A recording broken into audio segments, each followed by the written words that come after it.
اللهم صل وسلم وبارك على سيدنا محمد وعلى اله وصحبه وسلم في الاولين وفي الاخرين وفي الملأ الاعلى الى يوم الدين. وصلى عليه ربنا في كل وقت وحين. صلوا على الحبيب. اللهم اشف مرضانا ومرضى المسلمين اجمعين يا رب العالمين.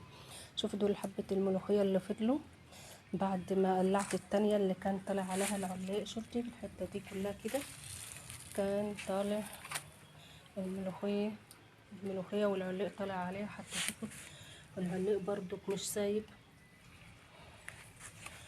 فانا دي قلت اما اسيبها تكبر كده علشان انشف منها وهوريكم تنشفوها ازاي وتطلع خضرة. ويا رب تستفيدوا من الفيديو. يلا بينا. انا ان شاء الله هقطع الملوخية وهغسلها واوريكم هتعملوا تنشفوها ازاي عشان تبقى خضرة. دي لو انت زرعاها. لو انت مش زرعه ممكن الملوخيه اللي انت بتجيبيها اللي بتشتريها تشيلي منها حبه كل مره لو هتعملي خضره، وتشيلي منها حبه تنشفيها. ده هتلاقيها كنز عندك في الشتاء. الملوخيه الناشفه انا ما كانش عندي السنه اللي فاتت وجيت اسال عنها، قالت لي النص كيلو ب40 جنيه، يعني الكيلو ب80 جنيه. ليه ملوخيه الكيلو ب80 جنيه؟ يا عالم السنه دي هتكون بكام. فدي هتلاقيها كنز عندك في الشتاء لما تنشفيها.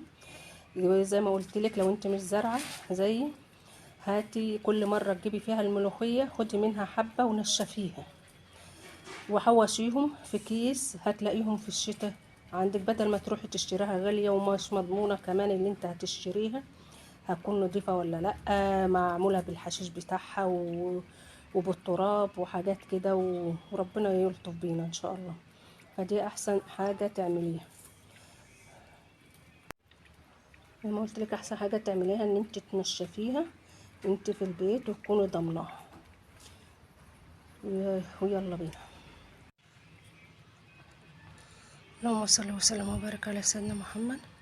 شوفوا اهي انا خدت الاطراف اللي فوق بس وسبت بقيه العيدان عشان تطلع تاني وتكبر.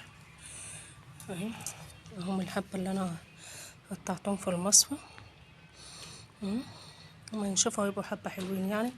وهي سبت بقيه العيدان عشان تطلع تاني، ما قلعتهاش كلها يعني علشان انا ما نشفتش خالص السنه دي. زي ما قلت لكم ان العلاق كان عامل الملوخيه ما عرفتش ابقى اطلع منها حاجه. فدول ربنا يطرح البركه فيهم ونقدر ننشف منهم بقيه السنه. اللهم صل وسلم وبارك على سيدنا محمد. اهي غسلتها.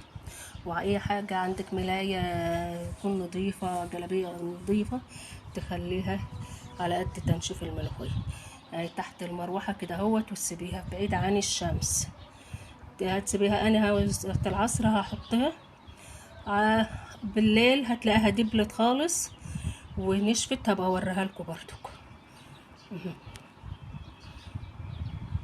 اهي فردتها كده زي ما انتم شايفين، ولما تدبل هوريها لكم معايا خطوه بخطوه.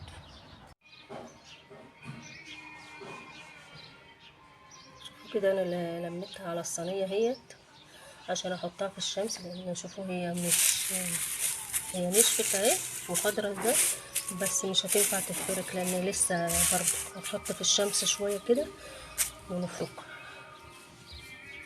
هشوفوا الملوخيه بعد ما نشفت اهيت عشان منشفاها في الضله وفركتها اهي. فركتها ما شاء الله خضرة وجميلة ازاي عشان متنشفة في الضلة. ودي اضمن من اللي بتشتريها من بره. ما تعرفيش اللي بتشتريها من بره فيها ايه، بيبقى فيها تراب وحشيش وكل. وبالمنخل لو عندك منخل زي دوت تعمليه بيها او مصفى او تعمليها بالطبق زي ما بيقولوا بتشهديها باي حاجة.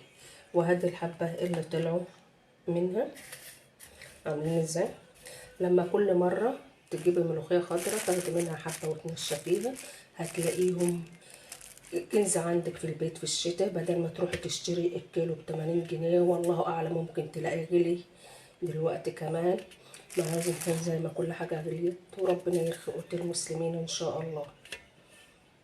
ويا رب يكون الفيديو عجبكم.